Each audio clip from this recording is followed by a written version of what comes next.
Welcome to another edition of We Need to Talk About Movies.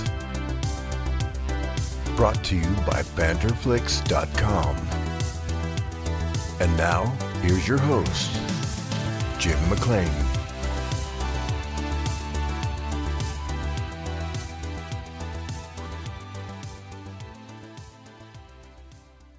Hello. Yes, I am indeed your host, Jim McLean, the editor-in-chief of the Banterflix movie review website. Welcome to the latest episode of our podcast. We need to talk about movies. If this is your first time checking out the pod, then you might be wondering what it's all about. Well, fear not. It's pretty straightforward. We need to talk about movies. Each week, we talk about a specific film. It might be a new release, it might be a cult classic, or it might be a movie you've never heard of before. I gather together some contributors and we have a chat about the film. Sometimes we do get a little bit spoilerific, but we try our best to warn you beforehand if that's the case. Generally, though, we just try to have a bit of fun and hopefully you enjoy listening to it. This week, thanks to Warner Brothers Ireland and Movie House Cinemas, we're able to do a spoiler special about Wonder Woman 1984. I'm joined by two cosplayers, Joanne Alexander and Aoibheann Henry. Regular listeners might remember our podcast that was recorded early in the year when we chatted about Birds of Prey. If you haven't heard it, I definitely recommend seeking it out. And I got Joanne and Aoibheann back over Zoom to talk about Patty Jenkin's latest feature, and it was a lot of fun. I'll say this right from the get-go, we do talk spoilerifically about the film, so if you haven't seen it, I'd recommend holding off listening just for a little while. But it is a lot of fun, but before we get into that chat, let's play a clip of the film. My life hasn't been what you probably think it has. We all have our struggles. Have you ever been in love? A long, long time ago. You? So many times. Yeah, all the time.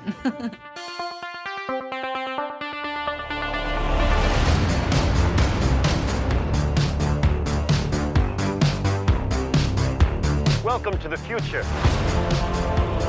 Life is good, but it can be better. And why shouldn't it be? All you need is to want it.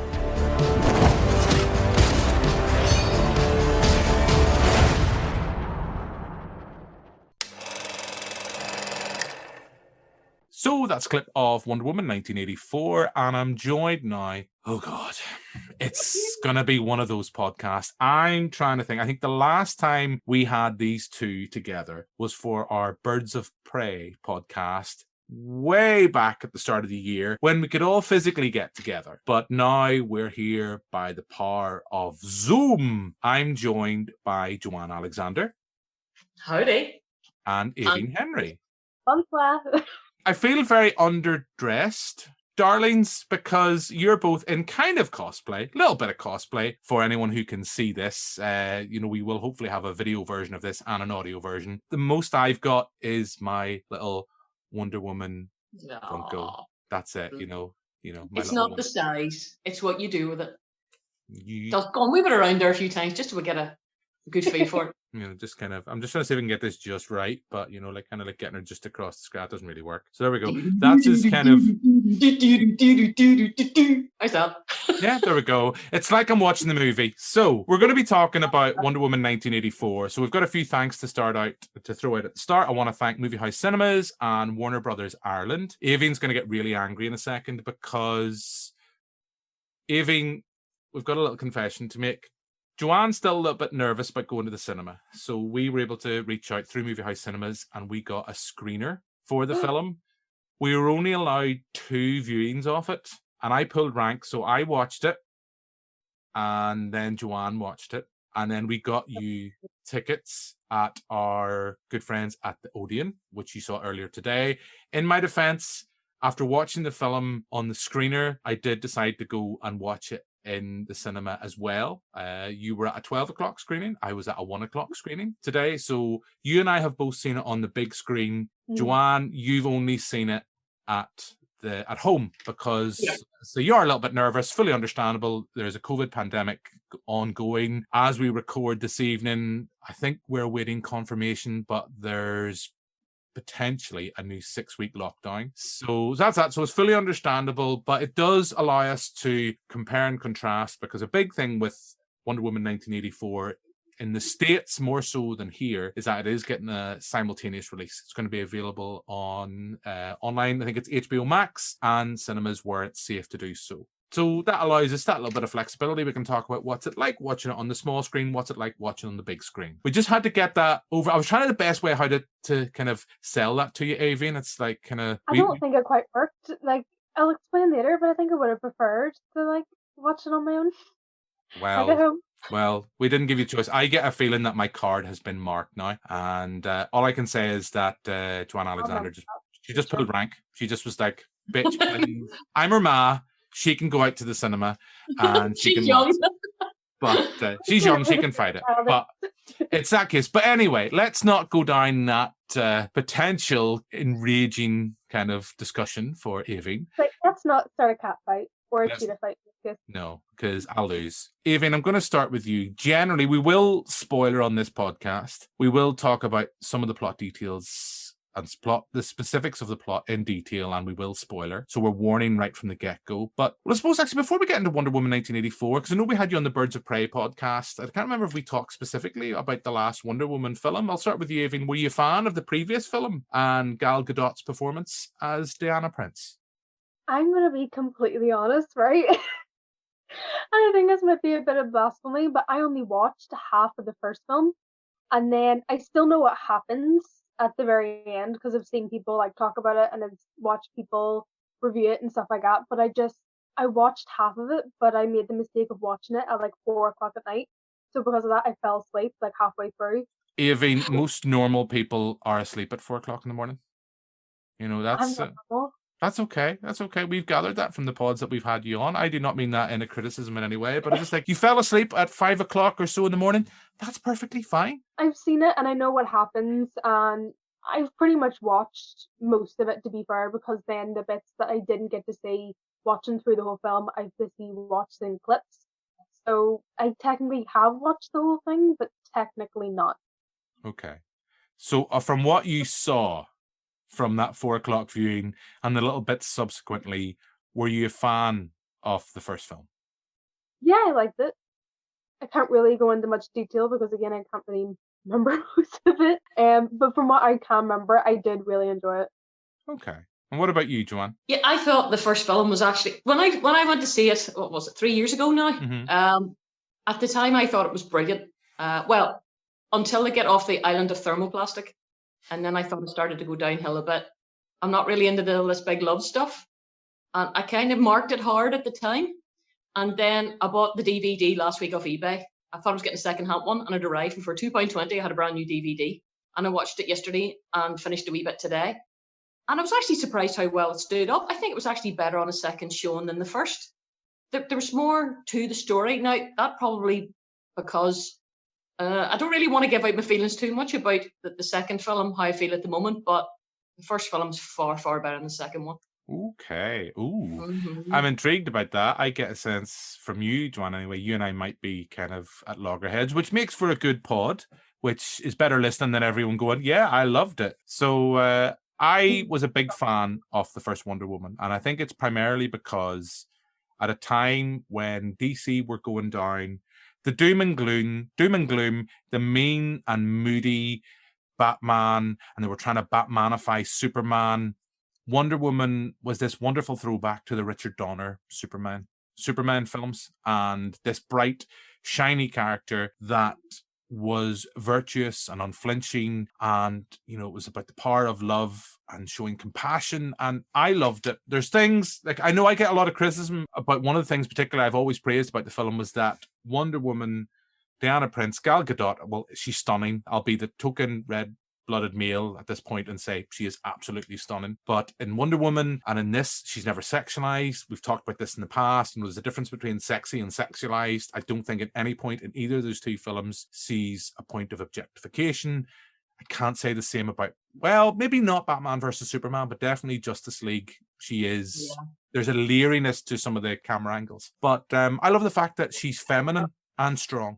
because in the past, I'm thinking off the top of my head, we've had to have characters like Sarah Connor in Terminator 2, Sigourney Weaver's Ripley, to become strong and become the hero. In a sense, they've had to sacrifice elements of their femininity. People may disagree with me, but I think we see with Ripley and Aliens, the transformation from Alien to Aliens. I think of Sarah Connor from Terminator to Terminator 2. They've had to sacrifice something about their femininity. Feel free to interject and see what you think. I would disagree with that. I think it depends on what your version of femininity is. I think a woman can be strong and they can be muscular.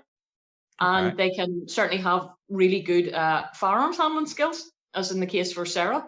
So, I don't know. I mean, if you are living that lifestyle, you are going to bulk up.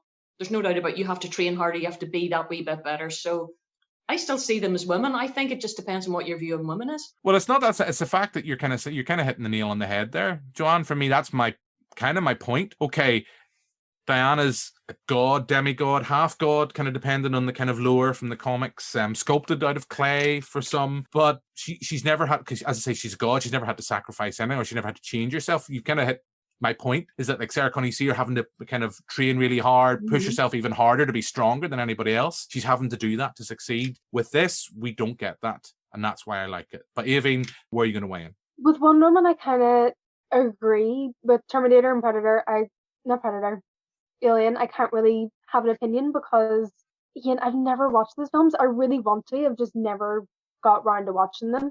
But with Wonder Woman, yeah, I feel like one thing I really like about her is the fact that she hasn't had to sacrifice her femininity. Like, whenever you watch her, like, even in some of the fight scenes in this new movie, like, she's so graceful and poised while fighting, but still doing the job that she needs to get done. So in that sense, yeah, she isn't sacrificing her femininity, but she is being strong and being seen as an equal to the guys, which I really appreciate because that's not often seen. If you're a female with femininity who's still seen as a hero, you're not really seen as equal. It's just my humble opinion. I agree with what you're saying, Aoibheann. Joanne, we can argue after the podcast and never speak ever again, but I doubt that'll happen. We're not going to fall out, but we'll see you in the car park. Yeah. Do you know what I will say? Just, do you know that bit you talk about? I know we're kind of moving into Wonder Woman 1984 here now. We're moving from World War I to the 80s, the greed is good era. You mentioned there about how graceful she is. There's a sequence, I don't know, I'm jumping way ahead, near the end of the film. It's a fight sequence at the White House. And there's a couple of, she looks like a ballerina as she's fighting. We'll come back to that, I'm sure. Yeah, the fight scenes, that's something I really would like to talk about. So how the character fights in the previous movies to how she fights now, I think would be worthwhile actually looking at. So then that brings us naturally in. So Joanne, you've kind of preempted my next question about your general thoughts on Wonder Woman 1984. I'm really, really positive about it. I genuinely am. And there's a lot of things I love about it. Again, it's that throwback to the Donner Superman films, the Richard Lester Superman 3 film. I'm really positive about it. And there's a lot of things I want to talk about it and champion about it. But I'll hold back for now. What did you think what did you generally think of Wonder Woman 1984? I thought it was quite poor compared to the first one. I think it was strangling itself, in the length of time. It was far too long. I was sitting twiddling thinking, when's something going to happen here? And it was a love story. And I think that took away from the character. I think it took away from the character's strength. I can appreciate being in love with somebody so deeply that you miss them every day. I can understand that and how that would impact you. But this wasn't the Wonder Woman that I saw in the first one, or Justice League, or Batman versus Superman. This wasn't the strong hero. I didn't know who I was watching in many respects. I just thought she let the side down a wee bit, and she was just weak. That was such a Northern Irish phrase, let the side down. You did let the side down a bit. You're venturing into Northern Irelandisms, not as bad as our last podcast when we started to talk in depth about Uncle Andy from Give My Headpiece. For anyone listening to this, listen back to our podcast about the El Duce tapes. Aoibheann, what about you? I know, as I say, you went to see this, you've just seen this on the big screen.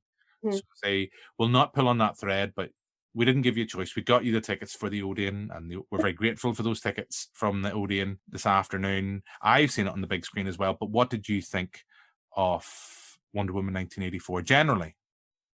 I loved it, honestly. compared to what I remember from the first one, I thought it was more entertaining, and I thought it was more. I feel like one thing as well that's always kind of bothered me with Wonder Woman, from what I've been able to see, is she's quite serious.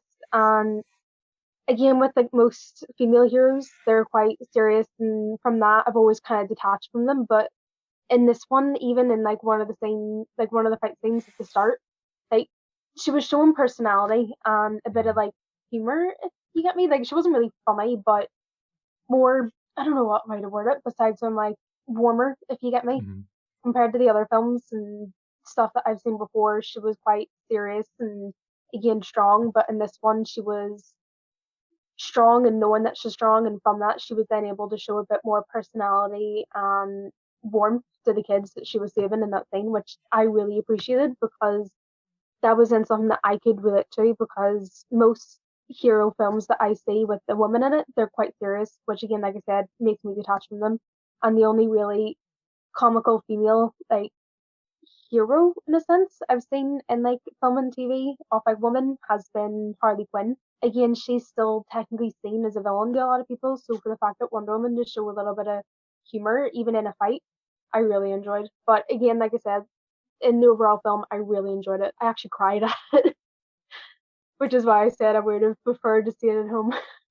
But now, hang So on. that was the only one. Hang on a minute now, Aoibheann. Are you telling me and our listeners... Hang on, I just stopped the screen here. There you go. Are you are you telling me genuinely, I mean, am I picking you up right? Are you embarrassed that people might have saw you crying in the cinema? Because, I mean, if that's the way I cried, yeah. Oh, are you like me? Are you not a pretty crier? No, I was like in the cinema. I was like, I looked over to the side, and like because of the light, it was a very bright scene, so the light was lighting up my face, and there was a guy on the other side of the row, and he looked over at me and seeing me ugly cry. So I was looking away from my boyfriend because I didn't want him to see me being sitting there like. So I looked over to the other side of the cinema, and this guy looked over to me and was just like, looked at me like really judgely, as if like, what are you doing? And I was like, leave me alone. Aoibheann, I'm not going to judge you. I don't know about Joanne. I'm not going to judge you because I cried. Well, here's the thing. I cried at this film, right? I cried at this film.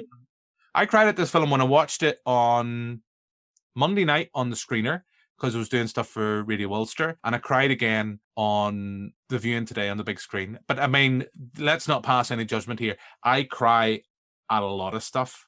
I mean, I am a blubber. I'm not an attractive crier either. So Joanne's dead inside. We've gathered this from previous podcasts anyway. Joanne's dead inside. Unless it's choppy. No, I cried my lamps out at choppy. And I was glad I was at home watching that. I cried and I cried and I cried. It's the only one that's made me. Did you not even cry at Marley and Me? No, I never watched it. I didn't fancy it. Now, here's the thing that I get where we are definitely going on a tangent. Listeners, we're going to let you in. Aoibheann's partner had texted her saying, how long will you be podcasting? Because I want to be able to come home from work. And it's like, I feel like we haven't even really got into Wonder Woman and we're already talking about this. But we're going off on this tangent. But Marley and Me, I hate that film because it's emotional pornography. Yes, that's why I don't want to watch it. And it basically says, if you don't cry at this bit, you're a bad person, you are a psychopath, or you're just inhuman, because you literally, I mean, I love dogs. I grew up in a family where at one point we had 16 dogs. Not in the house, we had kennels. And you kind of like going, I've been through that process a lot of times. Yeah, and I've sat me too. And I don't need to be shown that in detail. I don't need to see like the needle being injected in, and I hate that film for that. And it was I couldn't watch that for that reason too. For having done that with the Black Labrador I had, that would just bring back so many unhappy, really sad memories for me of crying my eyes out and the vets on my knees beside my dead dog. So yeah, I don't really want that either. There we go. There's a downer for the podcast. See, for me, I didn't really have a choice though. I was like made to watch it with my mom whenever I was like 8. Ooh. So that was a fun time. I think not long after that as well, like my pet rabbit was like put to sleep, and like my pet rabbit was like put to sleep like 4 days after Christmas. That's tough. My childhood definitely wasn't traumatic. It's okay. I kind of feel, Aoibheann, like I just need to, at this point, kind of pull out my pen and paper and start kind of like, let's start the therapy session now, madam. Would I got you you like right to here. talk about your rabbit? I don't know why I talk like that, but anyway. Your rabbit. I'm sorry. What do you sound like magic from? What do you call it? Never mind. Forgot my joke. I can't finish it. That's okay. I Yeah, do that all the time. yeah, it's okay. Even just text your partner and say that maybe come home about 11 or 12. Maybe we'll be wrapped up by then. But anyway, back to Wonder Woman 1984. I want to come back to the scene. I think it'll be interesting to see if we cried at the same thing. Because there is a scene. Maybe I didn't have an ugly cry like Aoibheann had, but I definitely had. Well, the first time, because we were watching it, and my lovely wife looked over to me and went, "You all right there? You having a wee cry?" And you're like, my usual response at home is like, "Oh, fuck off," you know.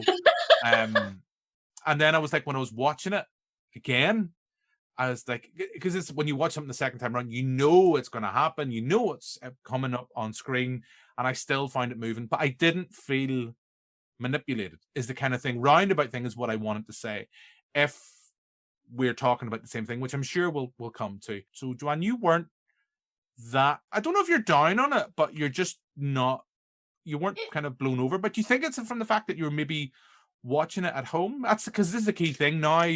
Viewers outside of the UK, particularly in the States, are going to have the choice now. They can either watch it at home or they can choose to go to the cinema where it's open. But do you think that possibly, I'm just curious, that affected your thoughts towards the film?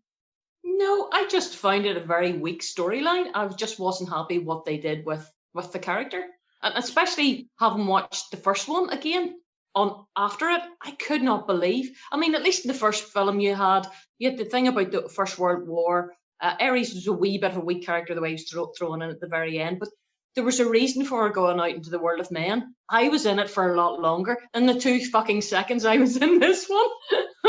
And my sister was a blink of an eye as well. I mean, what a waste. Why not do one of her on the island? I mean, the island is fascinating. My goodness, look at those women. I would just look at those women all day. And they're fit and they do archery. I do archery as well. They ride horses. I can do all that.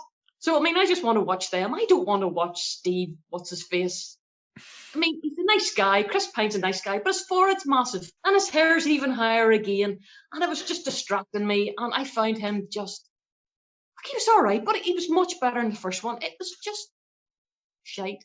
Did you not like, in a way, the role reversal from the first film? Because in Wonder Woman, Steve Trevor was the person that was leading Wonder Woman, and she was the fish out of water. She had come from the Mysteria to the world of men, and he guided her along that process. And here we have that role reversal where he's now been brought forward. Is it 50 years?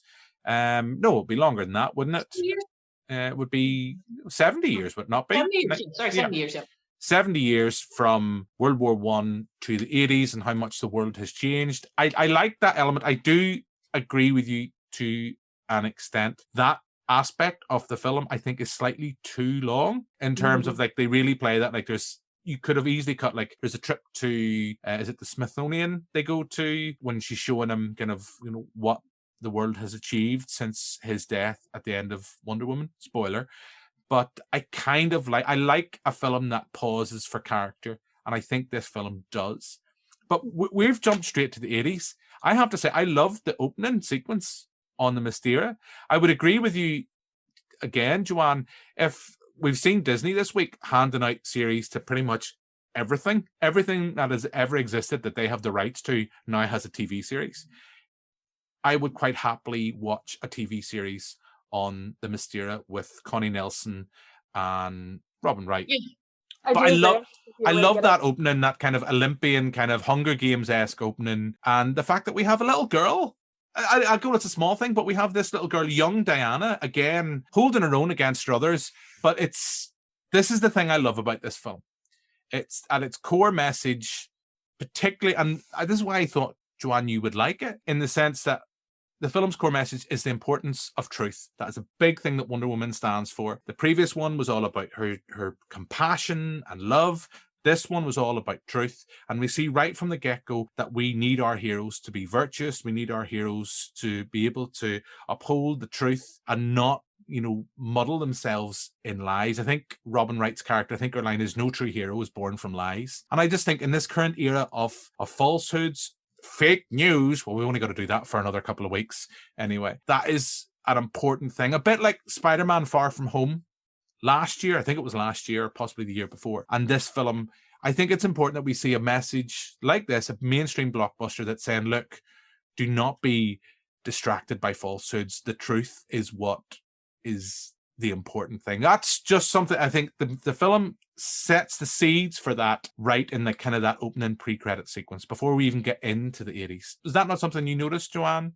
I found that they hammered it a wee bit too much. It was perfect with On the Island, but they hammered that in towards the end. It was, oh, here's the link back to the very beginning. I just found it was a wee bit like a brick being thrown at me, to be honest. A wee bit of a morality play going on there. And I didn't really appreciate it. To me, there was no subtlety about it. But the island is the place. I mean, even it was set in the 80s, I thought it was no more like the 80s than anything else. Okay, you had the casual sexism on the street. Somebody was in leg warmers. Somebody else was jogging. But it didn't feel like an 80s movie. Two things I want to think. I think one of the good things about the film is that it doesn't descend into a jukebox soundtrack for the 80s. I think it relies heavily on Hans Zimmer's score. I love Hans Zimmer, so therefore I'm slightly biased. I think when you look at the trailer that has Blue Monday blaring out, class song. I think a lot of people will go in. I'm thinking like Brian Mulholland, who runs Film Devar Short Film Festival. He's going to watch it tonight as we record. And his thing to me, I didn't say anything to him, but he texted me going, "Can't wait! It's going to be some epic 80s tunes blaring out in this film." It's like, I can see why they haven't done that.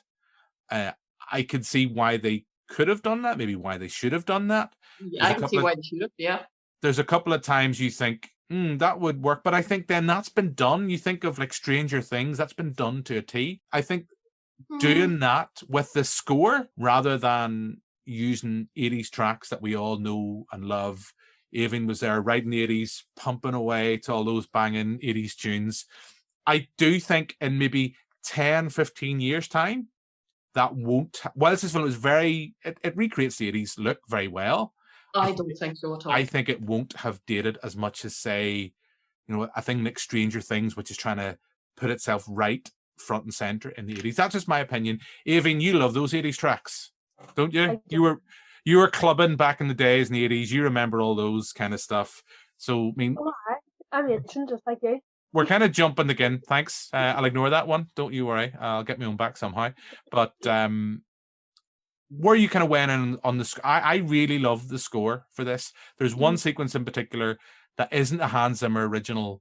It's using another piece of... Well, he reuses score from other films. Like there's a big sequence at the end, the big confrontation with Max Lord, where she's talking about the importance of the truth, but it's using the track The Beautiful Lie from Batman versus Superman, which I thought was just nice. I don't know whether that was planned for that reason. I don't know. I thought it was just it's a powerful piece of music I love. But, I know we're kind of jumping about. It's a bit of a scattergun review here, but your thoughts on the score? I really liked it because, again, I don't really feel like classic 80s Stranger Things music would have worked for Wonder Woman unless it was in places like the mall. But besides that, I don't really think it would have really worked because, again, I don't really think it would work for her. Again, places like the mall or whenever they were taking like Steve about to see the place, then maybe, yeah, some 80s music. If not actual 80s music, then 80s songs remixed or like rewritten to fit the theme a little bit better probably would have worked a little bit better. But again, I do really like the soundtrack because isn't it Hans Zimmer's his name again? Hans Zimmer, yeah. Yeah, I really like his music. I've always said that, like, I want to work in film, and if I ever got to work with a film that had him produce the music, it would literally be a dream. Yeah. He's my favorite composer. He's my favorite composer working right now. I know, like, there's Alexa John Williams and stuff. The only thing, rewatching it the second time, I thought the film could have done with a bit of 80s soundtrack in. There's a sequence where she goes to a party, and she's kind of getting out of the car, and token red-blooded male in the room here. We can all admire anyway, but Wait, you're talking to us too. We like women, so yeah, I mean, that's okay. Gal Gadot is stunning in that, and so is Kirsten Wiig, and we haven't really talked about Kirsten Wiig's character at all in this. They both look absolutely stunning in that sequence. I really thought, I mean, I like Kirsten Wiig as an actor anyway. I'm a big fan of her work. There's a couple of films she's done under the radar on the indie scene. Yeah, she's done some great big comedies, and we think of kind of like Bridesmaids and all that kind of stuff as well. But I know a lot of people tar her now with the Ghostbusters reboot, which is really unfair because she's a very funny person. She has funny bones. And I was surprised just kind of how well she kind of handled that role. She goes from being kind of quite Michelle Pfeiffer-esque at the start of Batman Returns to she's kind of rocking a Joan Jett kind of look by the end. Well, okay, apart from when she turns into a cheetah. Sorry, spoiler. That's not what Joan Jett looked like for any of our younger listeners, stroke viewers. That she wasn't a cheetah. I want to clarify that. But she goes from, she's a bit of a badass by the end of it. Again, it's a bit like the Heath Ledger thing for The Dark Knight when he was cast as Joker. Everyone kind of poo-pooed it. I thought she was great. Joanne? I thought her character was wasted.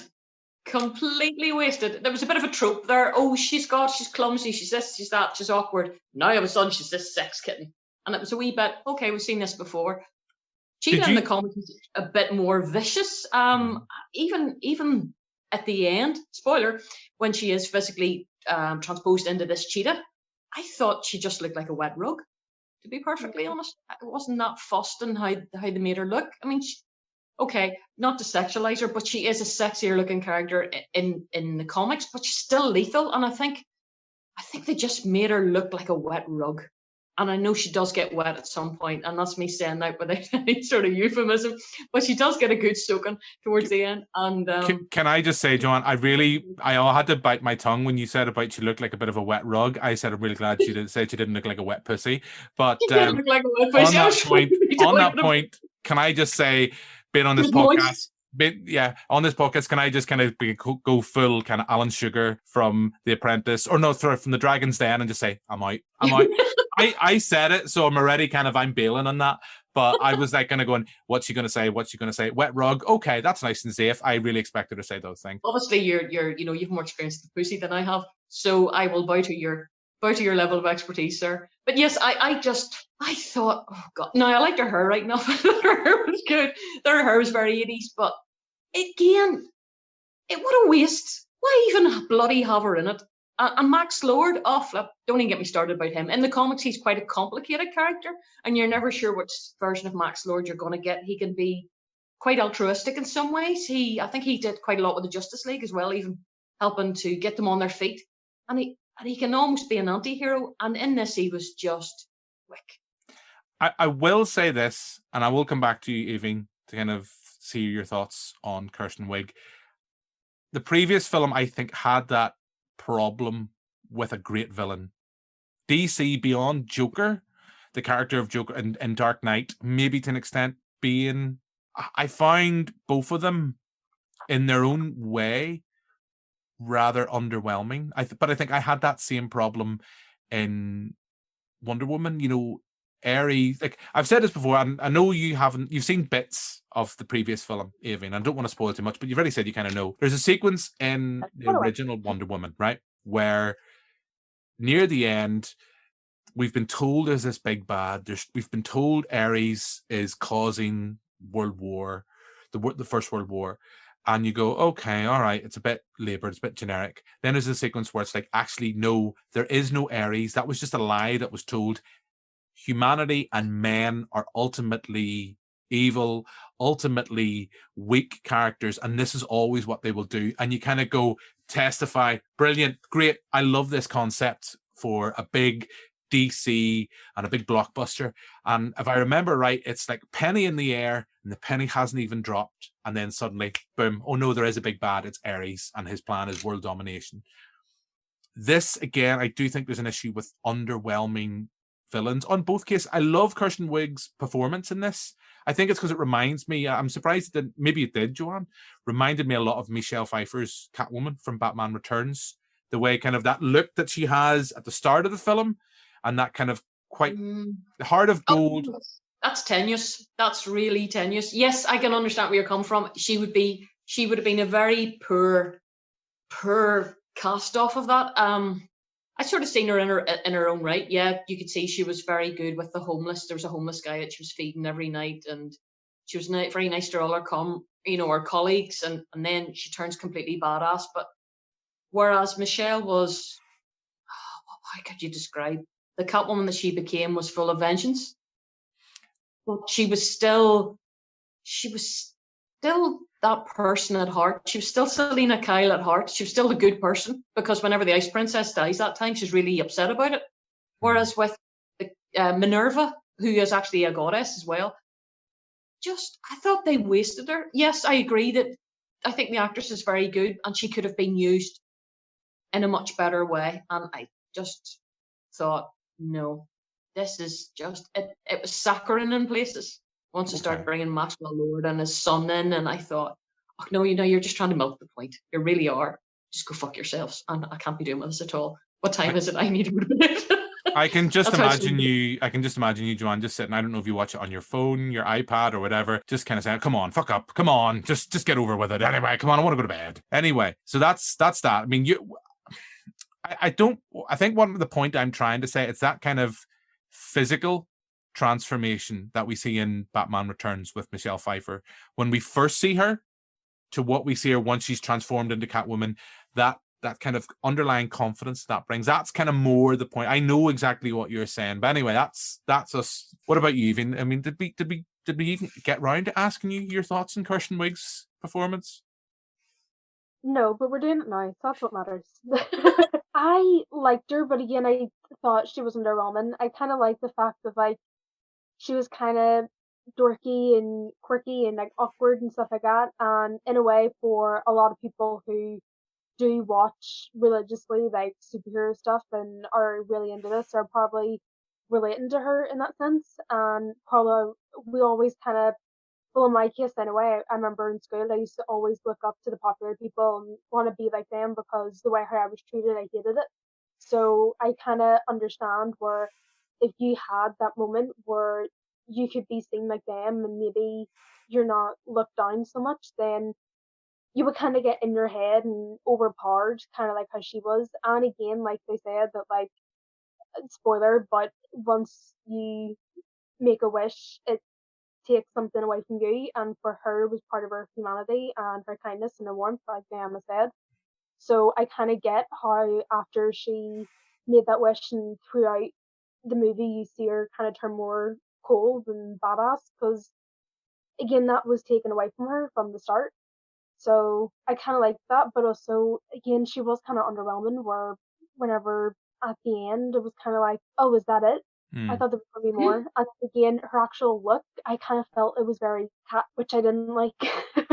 Let's not kind of talk about the butthole cut that everybody wants. Everyone got the Snyder cut this year. People are demanding the butthole cut of Cats. You know, I would agree that by the end of the film, this character that's meant to be kind of the alpha huntress, the alpha hunter, the kind of the best, she is nothing more in a way than Max Lord's henchperson, you know, because that's what she's there. She's there to protect him. Again, it's a case of, I think I like Kirsten Wiig. I like seeing her doing something different than she's not done before, and I don't know, because I mean, again, going into spoiler territory, we don't see her renouncing her wish by the end of the film. So whether or not they're gonna carry that on or not, I don't know. You know, we're talking about the transformation. I need to go back and look at the trailer, but I do wonder if the extra time that they've had with the kind of the delays of the film, have they went back and re-looked and retouched up her CGI appearance? Because I remember being very underwhelmed by it when I saw it in the first trailer, and I didn't really have too much of an issue that it's a CGI gribbly. Because sometimes that happens. I'm thinking of like the last Terminator film that came out. There was too many times where the main bad was nothing more than a CGI gribbly. I didn't have that issue. I do think Max Lord is an underwhelming villain. I think they're both underwhelming villains, but I think then if we kind of look at the kind of Ares thing from the first Wonder Woman, part of me is wondering, and this is only a Jim McClean random thought, is the central villain here actually not these two, but the central villain greed itself, and this idea of our greed and our desire for, is it, if you want it, you can have it, take it, and that idea of not wanting to earn things. I don't know. It's only kind of my thoughts when I've watched the film a second time round. Are they deliberately meant to be slightly underwhelming? They are products in each way of the greed is good mantra era that the 1980s era kind of personified. We think of Gordon Gekko on in Wall Street. That greed is good speech. And that's what that came to define the 80s. I think I've got that name right. But that's just I don't know. Feel free to throw out either of you if you think of my retort to my Jim McClean half thought out thought. No, I think you're right. Actually, I think it's a very valid point. And I think the first film, on the second watch, it certainly came through that the villain was actually man and what we can do to each other in terms of these stupid wars that we keep having. And the second one was tied in actually quite nicely. I give them credit for this. Tied into the fear of nuclear war that was so prevalent in the 80s. And it all came down to the fact that right on the cusp of Russia and America blowing themselves up, and greed took them to that. In fairness, it seemed to be mostly pushing from the America, and the Russians are retaliation to it.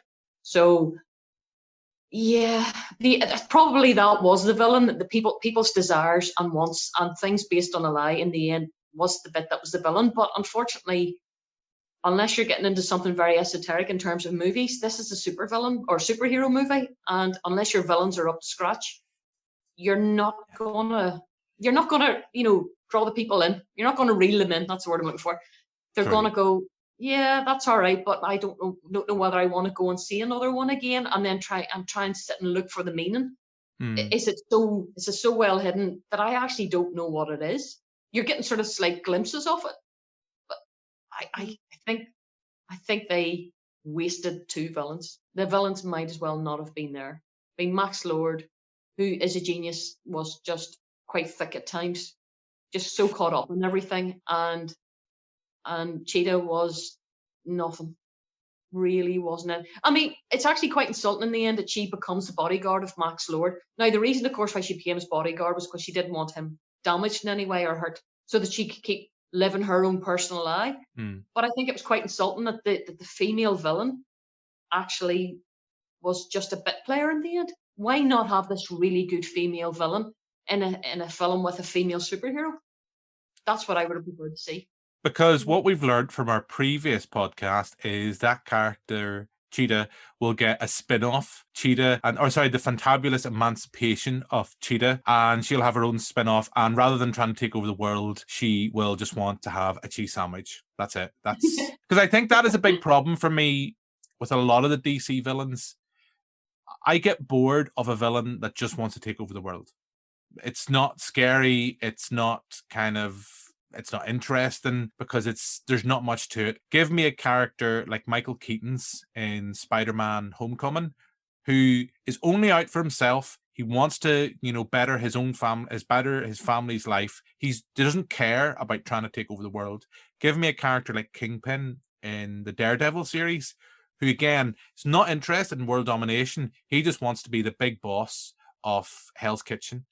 And even to an extent, Thanos, whatever you want to call him, you call him tomato, I say tomato. Thanos, like the homicidal Bono, as I think I said many years ago in my review, where he just wants to halve the world's population for our own betterment. It's something horrible and nasty he doesn't want to do, but he feels it's the only way.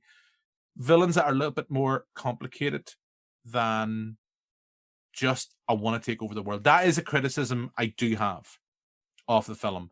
But again, I come to what I did like about it is it's bright, it's shiny, it's colorful. Maybe Joanne wants her heroes with a bit more edge and a bit more dark and a bit of kind of like they'll be listening to My Chemical Romance. That's what the kids are listening to these days. That kind of thing. 9 Inch Nails, all that kind of stuff. I want to be listening to 9 Inch Nails. But yeah, I mean, look at Batman Returns. To me, the greatest superhero film. I absolutely adore that. Max Schreck was a brilliant villain. He wanted local politics. I mean, he just wanted Gotham City. You couldn't get any more sort of tiny that way, but yet his villainy was just perfect. He didn't want to take over the world. He just wanted to take over a city. And that gave it more depth, I thought, certainly than this wanting to take over the world. I mean, you take over the world, what do you do after that? Think of all the admin you've got. I mean, it's a pain in the hole. You've got all these people to look after, you've wages to pay, you've people to feed, you have to try and not, to try and stop them from blowing each other up. Yeah. Yeah, No. I mean, To be that's fair, one of the first things he asked is no taxes for the president. yeah. In return, he asked for no taxes. So That is true, and that does bring me to another point about there's two other big problems I have with the film, right? And one of them is at times it is guilty of things existing just to move the narrative along, and they exist by chance. It's like the sequence you're talking about when he goes to meet the president and he says, "Oh, what is this?" I don't know why he talks like that. He doesn't talk like Borat, but what is this on this wall? And you're like, oh, this is a device that allows you to get access to everyone's TV across the world, anywhere. And you're like, I wonder if I could use that for my own evil, fiendish plans. There is issues. I have issues like that. I'm not a big fan of when a film just introduces something. It kind of got away with it for me because I like Gal Gadot. I like the fact that she's a warm character. She's a warm, strong hero. I like her. I know we're criticizing, Joanne was more criticizing Chris Pine's forehead more than anything. I like Chris Pine in this film. I do actually like his performance compared to what we saw in the first film. That fish out of water role has been reversed. But this is the thing I'm going to ask you both, right?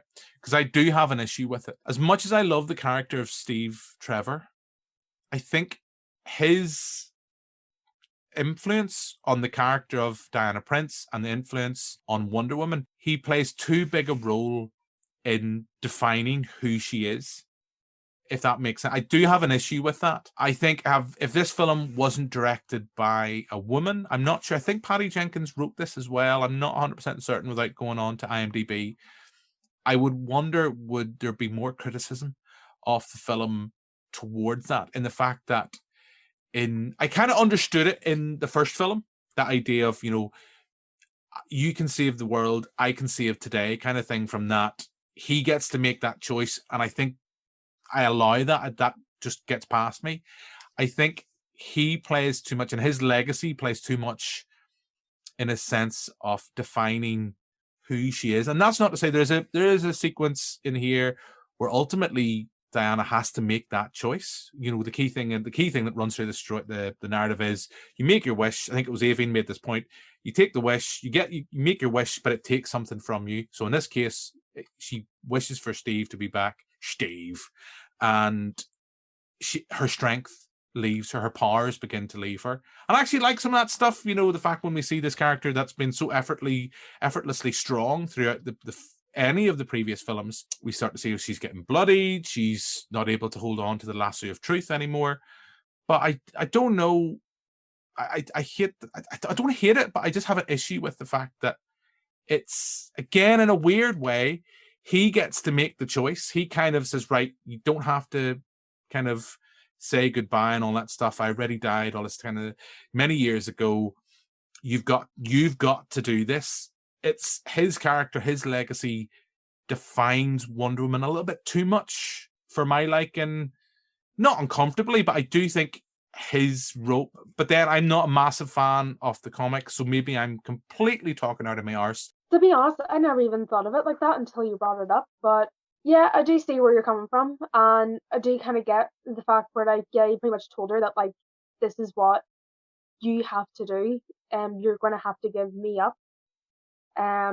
He mansplains to her. Yeah.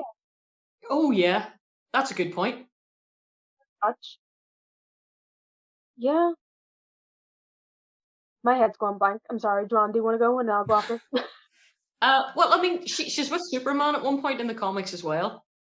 I think that there's a lot more to Wonder Woman. Yes, I don't like the way he defines her. I don't like the way, even after 70 years, she's sitting like a lonely pint there in a restaurant on her own with a glass of wine, like a really bad episode of Sex and the City. And even when he comes back again, she has sex with him and she keeps her top on. And she woke up with the camisole or whatever you call them on, and I thought, okay, I know you're not going to get your tits out, but you probably wouldn't be waking up with that. Joanne once again goes full Northern Irish with riding the hole off him, I think was the term you used. Sorry, listeners. Yes.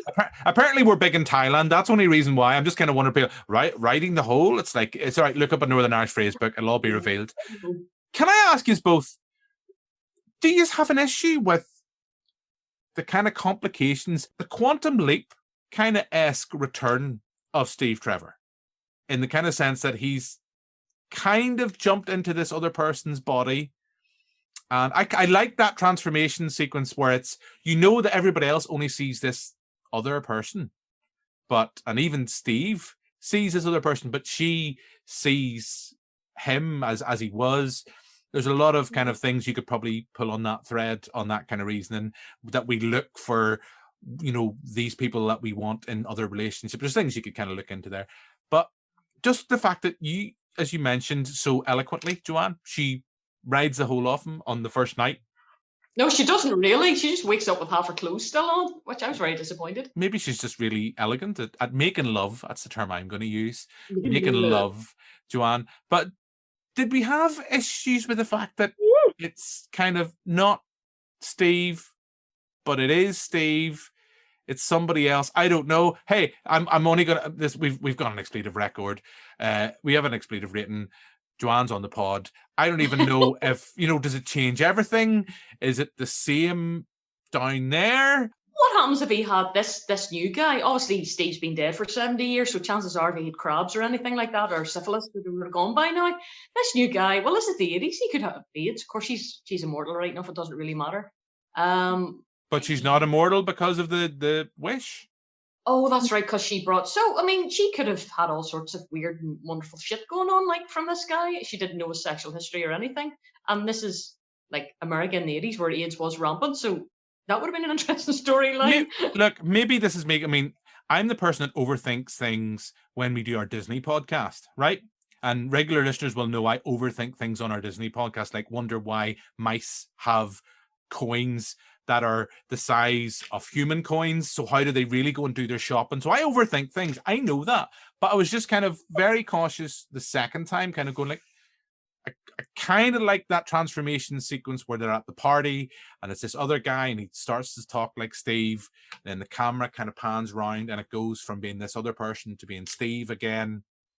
But when I sat and actually really thought about it, I'm like, it's kind of a bit Quantum Leapy. Yeah, sounds like it. Their Quantum Leap was the 80s, wasn't it, as well? Mm-hmm. It started in the 80s, finished in the 90s. So I suppose that was a bit of a tie-in there with it. Yeah, Aoibheann, were you a big fan of Quantum Leap? Never heard of it until you brought it up there now. So I think it kind of shows how young I am. That's but to be fair, I even said before even going to see the film that I don't know how they would have been able to do it, but I kind of wish that they didn't show Steve in the trailer. And then whenever it does come to that party scene where then he comes over to her and he starts talking to her as Steve and then the full transformation thing, I think that would have been really cool and it would have been like a really big like, oh my god kind of thing. But kind of then seeing it in the cinema, seeing him do the transformation thing, it didn't faze me. Because as soon as like he started talking, automatically I was like, right, okay, so this is Steve. Okay. All right. Yeah. And I wasn't really wowed or excited or shocked by it or anything. So again, I kind of wish they didn't show it in the trailer, which they probably could have because there is a lot of clips and scenes where he isn't in the same like frame as her and stuff. So they probably could have. Just on that note, I'm pretty certain the very first still that they released of Wonder Woman 1984 is a sequence of Steve Trevor in the 80s. Because everybody's mind was blown. It's like, hang on. Didn't he die? Spoiler. Didn't he not die in the last one? So they clearly knew that they wanted to disarm viewers, that they didn't want that to be a big reveal. And the fact that they don't really treat it like a big reveal, I think is a good thing. We've seen films before. I'm thinking actually of Terminator Genesis. It's not a great film. It's not as bad as some people have made it out to be. I'm not a fan. I'm going to clarify that because when you say sometimes on these podcasts, oh, I don't hate that film, you usually get people, they'll tweet you going, how can you possibly love this film? It's like, I don't love it. I just don't hate it, right? Hate's a really thing. I don't waste my time hating stuff that isn't that It's not terrible. It's not that good. But there's a key moment in that film that is on the fucking poster. It's on the poster. It's in the trailers, and they treat it in the film like it's a big reveal, and you're like, what? So I'm kind of glad they didn't really do that and try to do that here. But now that a little bit of time has passed, Joanne's weighed in. What about you, Aoibheann, for you kind of the thoughts on Steve maybe defining the character of Wonder Woman a little bit too much?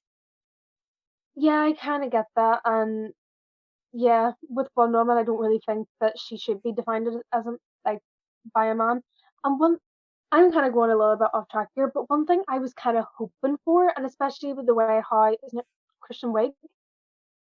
Or Christian Wiig? Is that her name? Yeah. I kind of wished that, like, at the very start, the way how she was acting around Diana and the fact that they were going to, like, a late dinner and stuff like that, part of me was kind of hoping that there would be some hint to Diana being bisexual. I don't know Yes. why. I don't know if that's just me, but as soon as I saw how them two were getting on, I was literally turned around to my boyfriend and whispered in his ear and was like, oh my God, is there going to be like a LGBTQ plus representation in a Wonder Woman film? Oh my God, this is going to be huge. And I got really excited. And then Me too. nothing happened with that. And I got so disappointed. And I was like, I thought that would have been huge and really good as well, because people who do like read the comics and all that sort of stuff, they know that Diana is bisexual. But to just normal people who are just watching the films, they don't know that. So I feel like it would have been really good for them to give that representation, especially nowadays. And I feel like it would have even been nice for, even not to them just straight up say it, but even like maybe afterwards, once Steve is gone again and once the whole thing's over, then maybe Diana and Barbara go out for lunch again or late dinner again and kind of hint to that, because they did have a good chemistry together before she turned cat-like. But I kind of wouldn't have mind seeing that, even if they didn't just straight up be like, oh no, this is a date, and just kind of hinted of like, oh yeah, this is another date dinner that we're going on again. But cats are lazy bastards, though. You're never going to get a cat out for a date. Like, I don't even know about cheetahs, but they are lazy bastards. If anything, like the cats that we have. And then plus they'll always want to steal from your plates. They'll not really just want to be happy with what they've got. So I don't think I don't think she'd be a great date. Do you know what? You know what she would do? Actually, she would. You put your glass on the table and she go until it knocked off. No. And then wait for you to put it back up again. That's a really good point, even. Yeah, I know what you mean. That should have been the love interest. Never mind Steve, what's his face? I mean, why bring him back? I thought it was completely pointless to bring him back. There is something else that they could have hung her wish on. Maybe the island being safe to be seen by the rest of the world. Something, to be back with her mum again, just so I get into the movie more. Something. Or her sister, or her mother's sister, or her aunt, Auntie, what's his, Antipode, or whatever you call her. Could have wished her back to life again. No, she had fucking Steve. Or Steve, as she called him. And I also wouldn't mind as well if, like I said, after Steve went, instead of like Steve 2.0 coming back, even then, like I said, just straight to her, instead of her going back to Steve 2.0. The weird thing about that is, again, I really like this film, but I do have issues with it. I do have issues with that final sequence. The fact that it goes from July. I would love to be able to interview Patty Jenkins or just hear an interview if they reshot that ending, or they reshot the ending, because it jumps from July the 4th to Christmas. It jumps from, so what's that, like 6 months? It goes from July the 4th to Christmas. The film wasn't going to be out at Christmas, was it? It was originally meant to be early in the year. Did they reshoot that? Because don't get me wrong, I think it is a nice, well-intended ending. That is a sense that we have, if you look at it slightly impartial, and I'm going to come back to what you're both saying about, that representation of sexuality, and that's not something I disagree with, but I think that sense, by the end of the film, we have a sense of closure for Diana on the character of Steve, that she's now moving on. She's moving on from that character. I have an issue with it, as you put it, Aoibheann, that it's Steve 2.0. It's the guy that Steve's ghost or whatever it was inhabiting. It why did it have to be that guy? Mm-hmm. Why did it have to be a guy? I agree with you.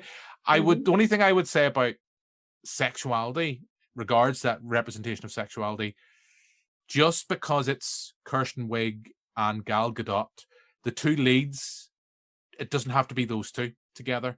That's my only thing. I think, why could it not be, this other character that isn't Kirsten Wiig? She's not the villain. She's not that, in that sense. Do you know what I mean? Just to give, I'm kind of muddling about in my head what I'm trying to say, but what I mean is that just because it's Kirsten Wiig, just because it's Gal Gadot, we're the two lead characters in this, there has to be a kind of element of romance to our relationship. Why can it not be another character? That's the only thing. I'm not disagreeing with you. I am disagreeing with you in the fact that I don't think it really needed to be a relationship between those two, but just have it as another character. Just because it's two women, they're going out for lunch, all that kind of stuff. There's a bit of, this. And also, part of me thinks about it, that weird thing, it would be a weird relation at the start from this portrayal of Kirsten Wiig, the way that she's just in complete awe of Diana. I just think it's me just kind of rambling things through my head, but I've no issues in terms of if we want to have, I think it's a good thing, LGBT representation. I think it should be completely normalized. There shouldn't be an issue about it, no attempted fanfare about it.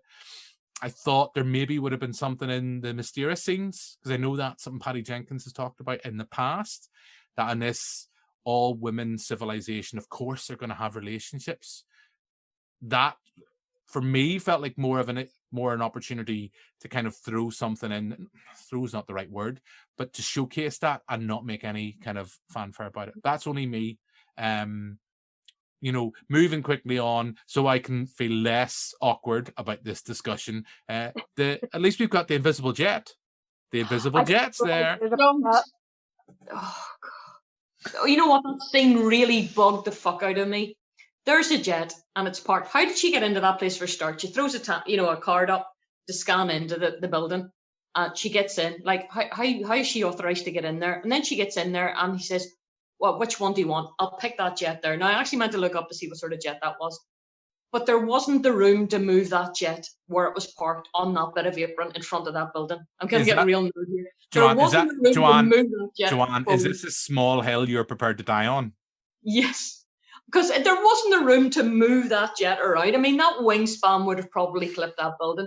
They didn't know whether it was fueled. He had only flown World War I aircraft. Now, I when I was in New Zealand a few years ago, I went to, it was one that was set up by Peter Jackson. It was a display of the World War I and the World War II aircraft. Mm-hmm. And the World War I aircraft were basically balsa wood and canvas. Fascinating, absolutely fascinating. I mean, talk about fly-by-wire. That's literally what they were. They had a joystick and wires. And it was amazing that those guys were up there being as brave as they were, fighting in the war, flying these things on both sides. Extraordinary. Suddenly he's in a modern jet now. It was from the 80s, so maybe, given the fact it's 10 years old, you're still talking about technology that he would never have seen. He wouldn't have known where the fuel gauge is. He wouldn't have known where to start. He wouldn't have known how to steer the fucking thing. And all of a sudden he goes, yes, I'll hit that button, I'll hit that button. He's never fucking seen a button in his life. And all of a sudden he can hit buttons in an aircraft. My arse. And there was no duty free either. They also flew all the way to somewhere in the Middle East. And Cairo, yeah. Now that's a hell of a distance from America. Would that aircraft even make it that far on that one tank of fuel, which they haven't even checked? Plus, she has no luggage. How the hell does she get changed? See, I'm going now. How does she get changed into her kit during the chase scene? Kit's underneath it. I know my lovely wife made that point, but I just assumed it was kind of a nod to the Donner Superman, that, the costume was just on underneath. No, that was just, that really annoyed me. And then this flying through all the, the 4th of July fireworks, and I thought, would you just get on with the chuffing story? I'm getting bored here. Chuffing? That's not even in Northern Ireland. No, that's an English. That's chuffing. The chuffing story. But the jet's invisible, Joanne. That's but in the comics, whenever she's flying the invisible jet, because at one point it's her mum and all that had the jet when she did a wee stint with the Justice League when Diana was off fucking about somewhere, and the mum flew the jet. But even at that, when you're in the jet, you can still see the people in the comics. But in this, everything was invisible. She tells us she's been able to make something invisible once, and it was a coffee cup. And he asked her, how did it go? And she says, I don't know, I couldn't find it again. I did think that was quite funny. But if you scale that up, I would say probably one of his shoes would have been invisible, and that would have been it. Okay, so that is the small hill that Joanne Alexander is prepared to die on that film. I have to admit, second time round, I mean, first time round, I was like, okay, how's he going to know how to fly this? The second time round, I was like, I like the way that they didn't even check for fuel. They just like, yeah, it'll be grand. We'll get to Cairo. It's all good. Even did that bother you? See, to me, it didn't really bother me for the fact of like you kind of pointed out before, where you've kind of wanted the story to move along. So I'm guessing that's probably why they did that. I feel like if they really wanted to, they probably could have had like a minute scene of him like pressing a button, something going wrong, and he's like, "Oh no, I'll do this one instead." But they didn't, because they probably knew as well they had to move the storyline along. And again, the fireworks scene, I do understand why Joanne didn't like it, but I kind of liked it just for the imagery reasons. I kind of wish it would have went on a wee bit quicker, but for like imagery and stuff like that, I thought was beautiful, and I'm definitely going to use that for inspiration for shoots down the line. Same with the coffee mug. I'm already looking on Amazon for clear glass coffee mugs, and going to do a shoot of Diana with the invisible coffee mug. But just hang on, save yourself $8.99. Just pretend you're holding the mug. Sorted? No, because I want to actually be able to see the coffee inside it. All right, okay, all right, I'll give you. All right then. It's the details. Cosplayers, say no more. Right, this is going to get to me, right? Can I then cut to the chase, and after what, an hour and a bit of, am I allowed to say it? Can I cut to the chase? But what's the point where you find yourself tearing up? Is flight involved, Aoibheann? No. Okay, we cried at different points then. So what was the point that you find yourself getting the dad? Emotional. For me, it was whenever she was saying goodbye to Steve. Probably for the fact of like, it's going to sound really weird, but I kind of see my boyfriend in Steve a little bit. So because of that, it hit me. I was like, no, but that was about it. And then the end with that whole like montage thing, I was like, it's just 2020. Mm-hmm. And it's been a tough year, so it's kind of nice to see everything can go back to normal. And for that, I was like, maybe this year can have a turnaround. Then I went on Facebook later to find out they were possibly going to another six-week lockdown, and I was like, oh well, maybe Wonder Woman can't predict everything. But yeah, those were the moments that I teared up. Okay, I didn't tear up at the finale that you were talking about, but I did, get a lump in my throat because I like the idea, because it's the way they've shot it. It's almost like Gal Gadot is looking down the lens of the camera at you and saying, look, things have been bad, they will get better. And whether that was, I don't think the film has been massively reshot in any way. It's just it's something I asked myself, kind of going, oh, that is convenient, that maybe that's why they moved it to Christmas. I don't know. And they felt that ending fitted well. And maybe that's why. I'd be interested to know how that ending and the film generally would have went down had we never had COVID. It's an impossible question. Would it be too optimistic? Would it be seen as too light and fluffy? Because maybe that's what we need right now after the year that we've had. I know that's what I find myself. I mean, I did not need like another Batman movie. I know we're going to get one, and I'm really excited about the one that we're going to get, where we're going to have to go, we're going to have to go through, all right, don't get attached to Martha, don't get attached to Thomas.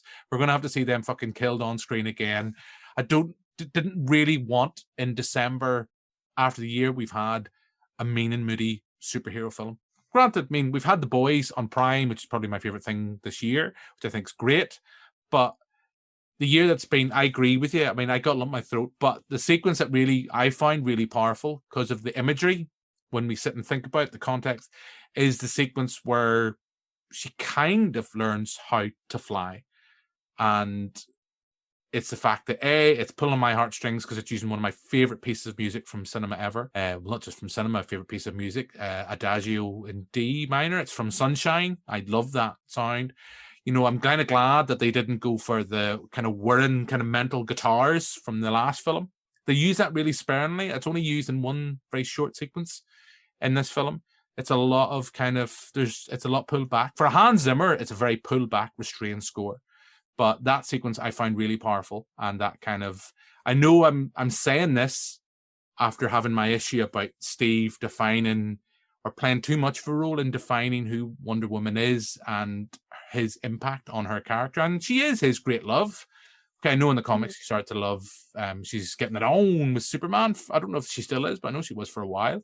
But I find that a really powerful image when we think back to Christopher Reeves and Superman, You Believe a Man Can Fly. And that, for me, in my humble opinion, was the moment for this film that we had in the previous film on the World War I trenches. And we get that. Yes, it's tongue-in-cheek. We know no man has ever crossed the no man's land.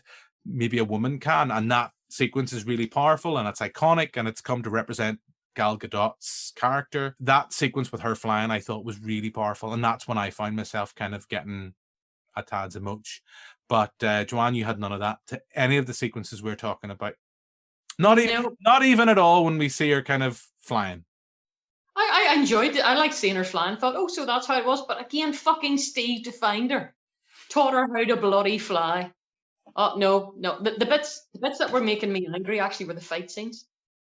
I was more angry because we went from a character that was in the first film and in the other films that Wonder Woman's been in, very powerful, good punch, great form, moves about an awful lot more, a lot of this going on, and just, you could feel the power from her. Gal Gadot Joanne, why did I get a sense you're going full Cobra Kai here on us? You know, but she's slender, but you felt like she properly had the power to actually do that, to push, you know, using people's own body weight and everything. And then all of a sudden we get into this, and it's right in the very first, practically in the first scene after we come off the island of thermoplastic, and she's practically a ballet dancer through the mall. And I thought, where's this extreme power? Yes, it's beautiful, it's lithe, it's gorgeous, but there's no feeling of being lethal. And I thought that she was so lethal in her own first film. I really did. When she fought the Germans that time in that wee town in France, and she actually destroyed the top of the church. I mean, that was really, really powerful. And there was power to the character. They just had her floating about a wee bit too much. I mean, I like the flying scenes, and I like the way the use of the rope and everything. I thought that was really well done. It was quite comic-like. But no, there was nothing there for me to cry at. There wasn't anything there for me to get emotional, apart from, my goodness, can I go to bed now? It's 12:30 and I've got to get up for work in the morning. Please make this end. All I'll say in response to that is you do have to remember, in the first film, she has her powers. She is the kind of full powerful demigod or god. I'm not quite certain what way it is. Half god, or is it full god? I'm trying to remember. Is she a full god in her own right? Is she a demigod? Is she?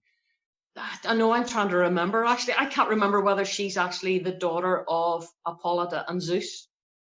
Is she not Ares? Is Ares not involved there a little bit as well? No, I can't remember.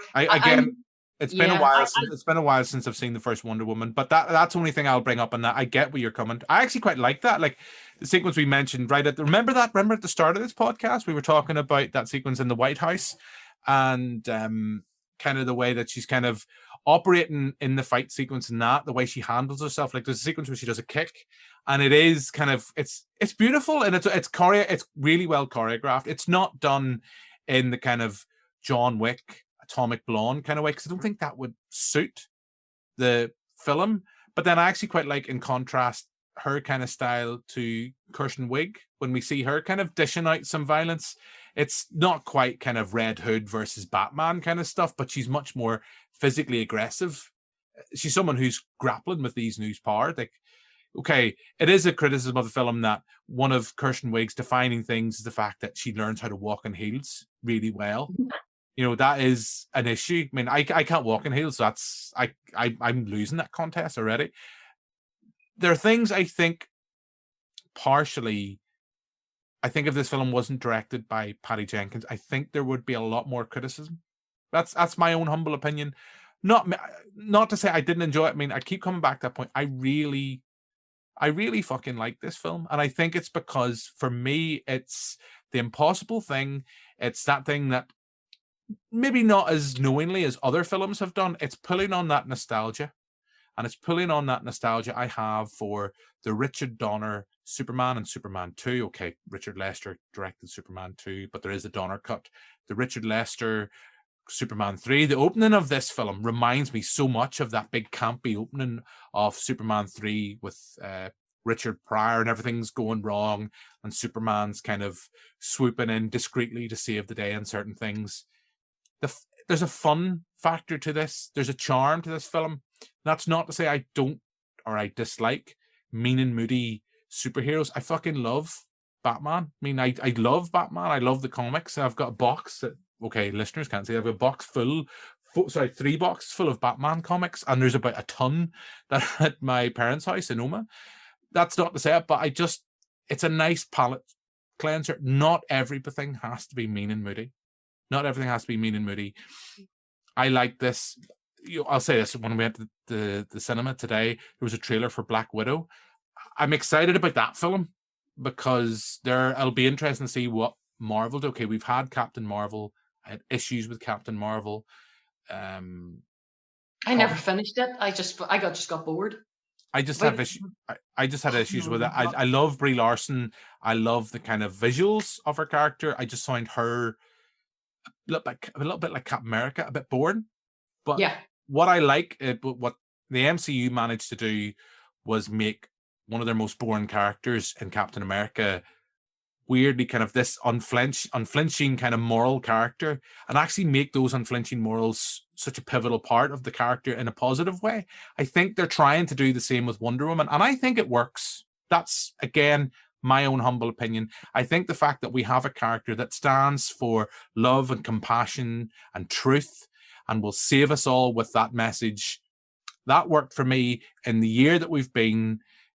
I think that's a powerful thing. And I come back to that point I made very early on this podcast. I think it's good that we have a supposed blockbuster, popcorn munching film with that underlying message so prominent within the narrative.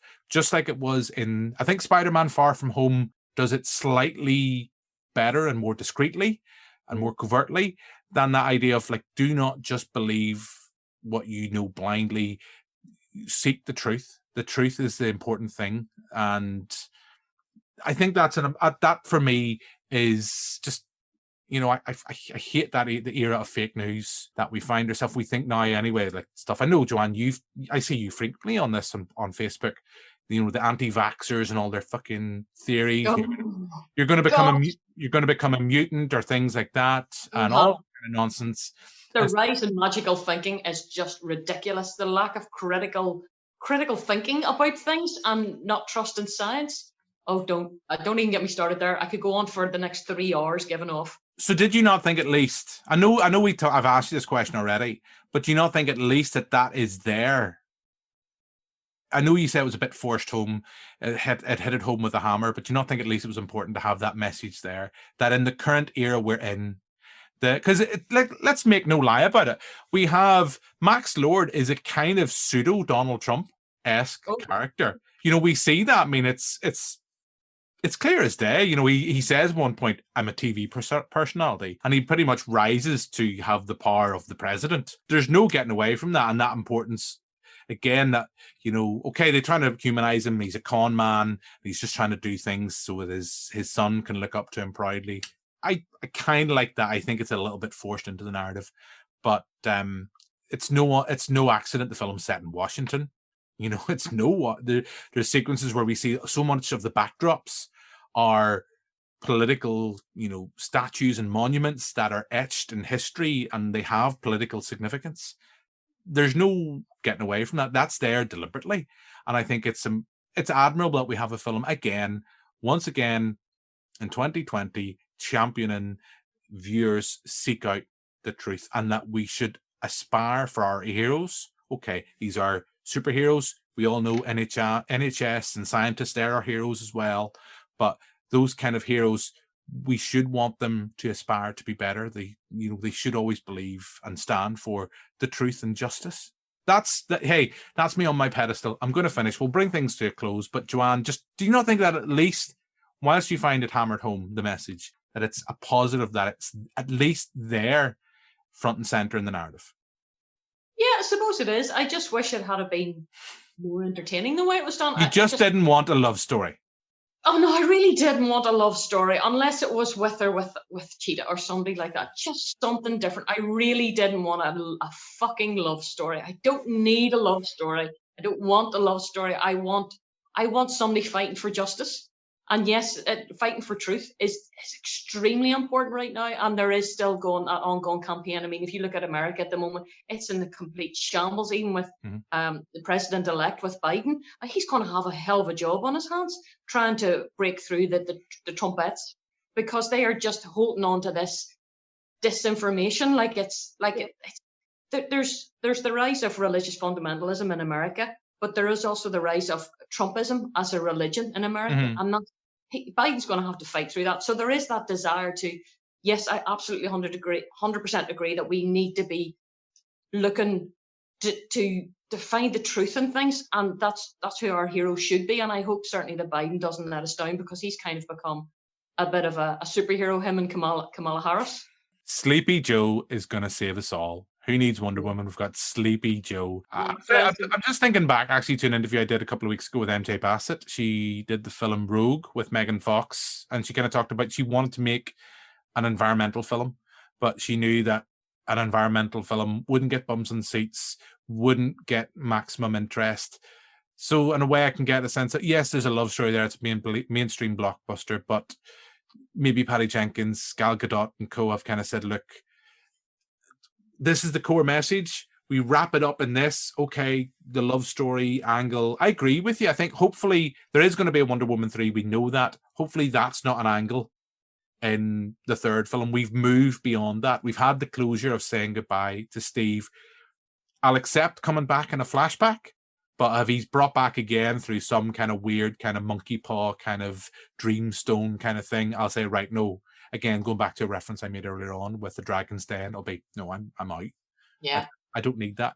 I think I think we've kind of moved. As another love story, I think it should be some LGBT representation, even if it's not a full love interest, even a small hint as a date or something like that with another woman. A raised eyebrow. Yeah, so it shows that she's moving on.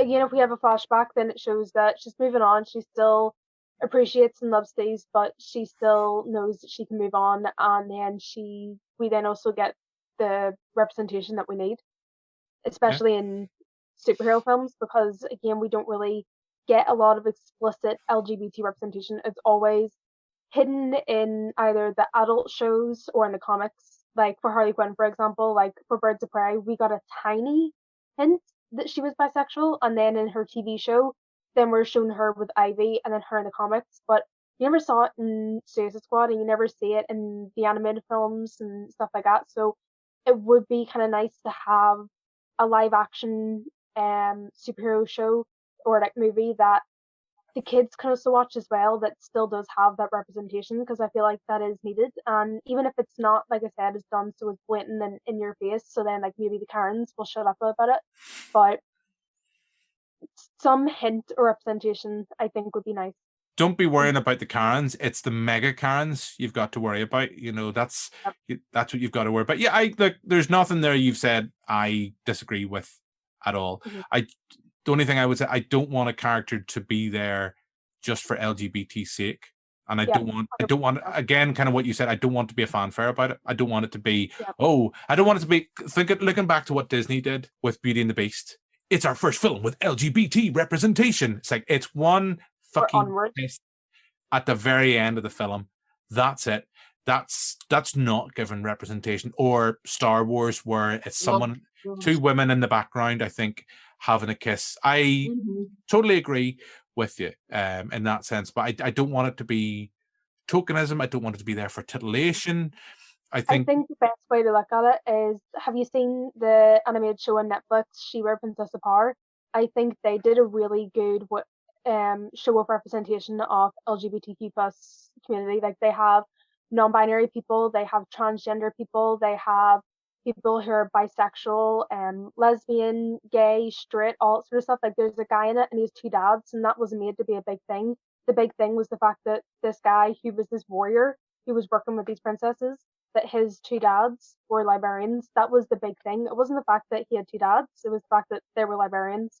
Again, like, I think She-Ra did it really well. And again, it's a show for kids. And it was also one of the first show for kids that the main character was just straight up gay, which was also a big thing. And they did it really well. So I feel like more shows and movies need to take a little note from their book and look how to do LGBT representation without making it a big fanfare and making it normal. Like, within the first episode, there was two princesses sitting at a table holding hands, and no one spoke about it. No one made a big thing about it. No one was like, "This is the couple," kind of thing. It was like, "Yeah, this is Natasha and Spinnerella," and they were like, "Hi," but they were holding hands, and again, it wasn't made a big thing. Mhm. So I think representation like that is needed in shows where it's just normal. Here's the thing. I agree completely. Again, and it's only me being devil's advocate here. Mhm. And again, I feel silly asking it, but do you get a sense that if they were to throw an LGBT angle into Wonder Woman and have Wonder Woman's bisexuality explored, there's no way you're going to get away from sensationalizing it? Not sensationalized, but being made a thing, which is a sad state of affairs in 2020. So I'm stating that I'm saying that, but I guess it's unavoidable if in Wonder Woman 3 there's going to be no way around it. The fact that a fanfare, a fuss would be made about it, which is both, as I say, a sad indictment of society right now, but also unavoidable. Yeah, I do agree with you on that, where I feel like as soon as they bring in the fact that she would be in a relationship with another woman, it would be made into a big thing. But at the same time, part of me kind of doesn't mind that, depending on how it's made a big thing, if you get me. If they make the whole movie about the fact that Wonder Woman is with another woman, then yeah, I don't agree with that. But if they try and make it subtle in the movie and then the fans make it a big thing, then that's different. So as if, like, for example, Wonder Woman mentions to someone that, "Oh, I have a date tonight, she's really cool," or something like that, and then you see a clip of her at the date and something happens and she's like, "Oh, I gotta go to the toilet," and she goes off and then she does a big superhero thing instead, or something like that, but not make the date a big thing, if you get me. Mm-hmm. Like, the woman a big thing. It'd be different if then there was a whole thing throughout the whole movie if she's betraying Steve because she's going out with a woman and oh my god, what is she gonna do? And the whole film is her coming out as bisexual, and yeah, I would have an issue with that. But if it was made as such a subtle, small thing in the movie that was not as small and subtle as Birds of Prey, then I would appreciate that, because I didn't even catch on to the Birds of Prey and bisexual representation until after the film, until people were talking about it, because I literally blinked and missed it. That's how quick it was. And that kind of bothered me a little bit. Well, here's the thing, right? And feel free to come in as well, Joanne. But I'm only asking you, Aoibheann, just kind of on that note, and this is me probably sounding naive, and you've probably already answered this in what you've said. What do you think it would mean to someone like you? And I know I hate kind of, it sounds really patronizing, and I know, and I don't mean it to be. I know I'm ancient, I'm old. We've gathered this. I'm as old as Old Man Winter.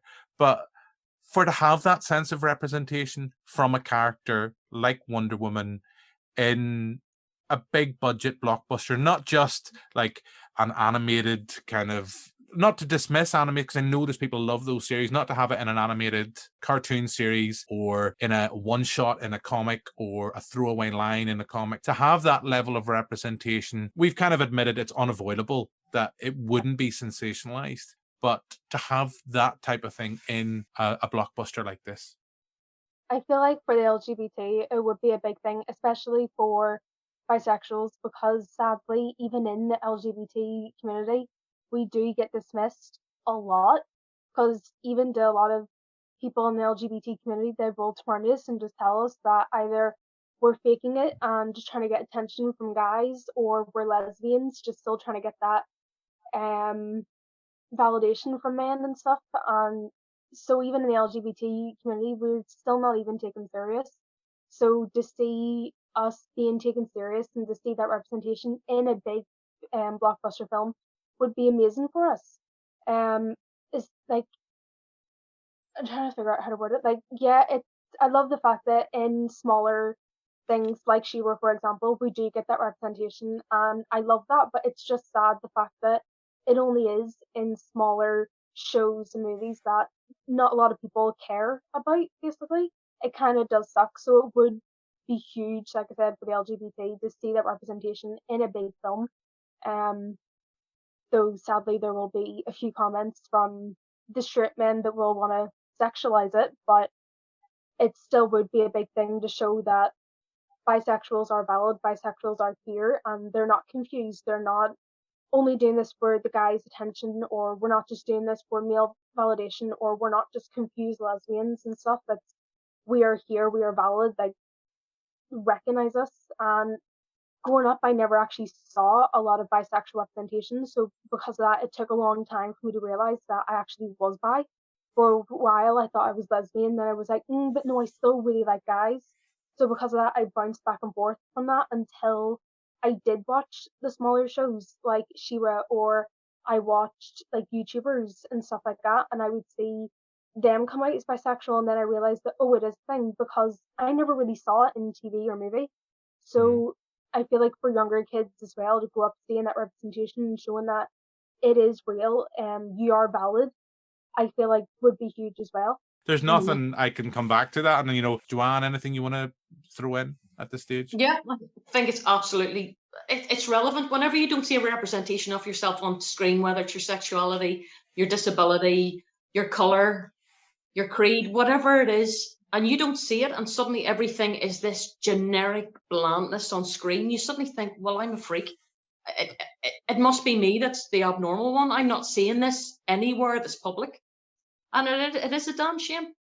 Funny enough, the one thing we didn't touch on regarding this film and regarding the Wonder Woman character is the BDSM element to Wonder Woman. Okay. I like the way that Aoibheann's kind of like going like, what? As I'm so I don't feel like it's ancient now, so it's like I was like, what? And then I was like, oh wait, she does carry around her whip all the time. So yes, yeah, she does, yeah. And the guy that actually, oh gosh, I can't remember his name, fortunately it's gone out of my head, the creator of Wonder Woman was a kinkster, yes.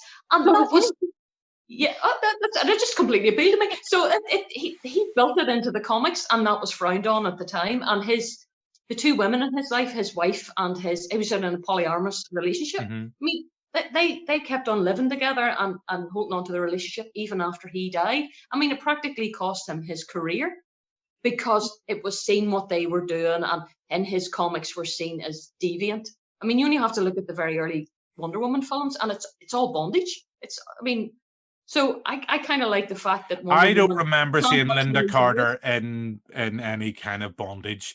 If I haven't, I'm kind of very quickly after this podcast recording going to go and feverishly look that up on the internet. Can I just actually at this point, I don't want to kind of go away from the BDSM. No, I've got the cigarette lit here. I'm ready for this because I don't know if it was on the screener. It definitely was at the cinema. I loved the little post-credit sequence with Linda Carter. I missed that. Yeah, tell me about it, because I seen somebody mentioning it earlier and thought, damn it, I didn't. Because I fast-forwarded through the screener to see the bit at the end expecting something, and it just, nothing. I don't know, because the screener, the way it works, you have two viewings.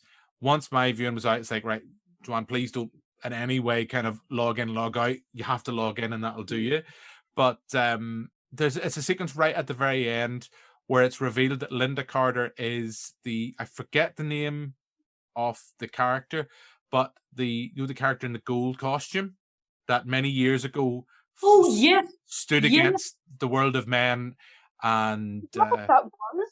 I didn't realize that that's what they were hitting at or showing. Yeah, I think it's back in Cairo, and something goes to fall, and she saves a small child, and this woman comes up to her, "You saved my child. How did you do that?" And it's a callback to Gal Gadot's Wonder Woman saves Kirsten Wiig. It's all about using their own momentum, and they're like, "How did you learn that?" It's like, "I've had years of experience," and you're just like, boom, perfect use of a post-credit sting. So back to your BDSM, because I know there is a film about the creator of, I forget the name of the film. I have seen it. Me too.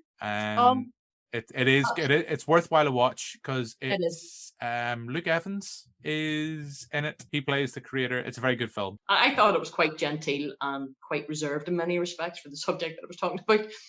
But yeah, so Wonder Woman, that's the big thing. I mean, he developed the lie detector. That was the whole thing. The rope. That's why the rope, whenever she throws the rope and it hits somebody, it's a lie detector. It makes them tell the truth. I like the way she used the rope in it. That's the one bit I really appreciated. I liked the fact that the rope had a life of its own. You make it sound like it's going to have its own spin-off. The rope, the lasso of truth. When we ventured into BDSM, we might have run out of steam about talking about Wonder Woman 1984. I think even you and I are much more positive about it. Hopefully from our conversation tonight, I haven't left you feeling a little kind of not as positive. I've now got reservations about Wonder Woman 1984. Are you still as positive? Are you still as pumped about it? Yeah, I still like it. And I feel like if I did watch it again, I'd cry just like you did. But to be fair, I also think what also factored into it is the fact that I'm on my period. So I just got my period today, so that's probably another reason why I cried. So I can't blame it all on the movie. Okay. I don't know if that'll make the movie poster. I loved it, but I was on my period. I don't know if that's going to be on the movie poster. There's got to be a reason why the corset's red. You know? But her skirt's blue, so it doesn't, confuses me there. On Amazon, someone's selling a Wonder Woman costume, but the colours were switched, so she had a red skirt and a blue top. So maybe I'm on about that Wonder Woman movie. Okay. I really don't know where to go with it other than to say, Joanne Alexander, thank you very much for your time. I know that you weren't as much of a fan as Wonder Woman 1984 as Aoibheann and myself, but maybe over time you will mellow and come to love it. I don't know. I doubt it greatly, but thank you very much for your time this evening, Joanne. No problem. Thank you very much, Jim. And Aoibheann, thank you as always for your time. Maybe next time we'll get you a screener. Maybe, I don't know, maybe over the years there'll be a younger cosplayer, a younger member of the team, and you'll be more senior, and we'll say, you know what, Aoibheann, you can get a screener. You don't have to go to cinema. That's not going to happen because I'm Diana here, so I'm not going to age. I'm always going to be the youngest one here. I'm not being replaced. Hold on to that, love. Hold on to that. I don't know. No, I'm not being replaced.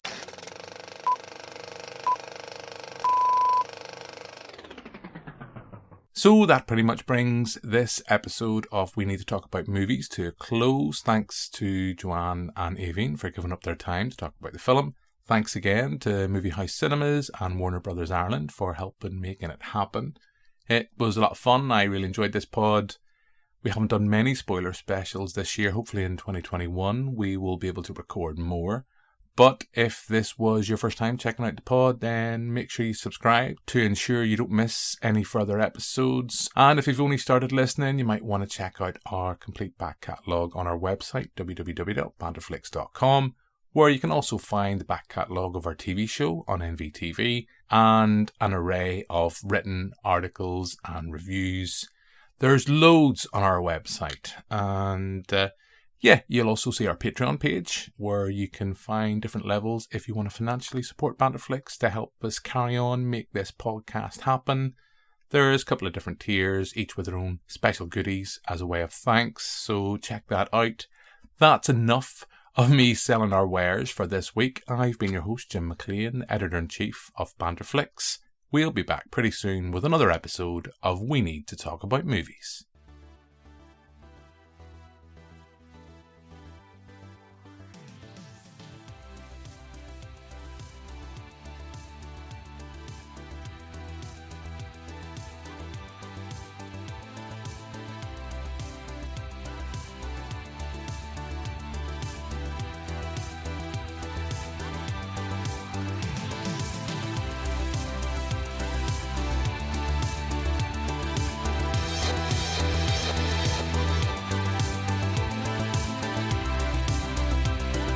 This has been We Need to Talk About Movies.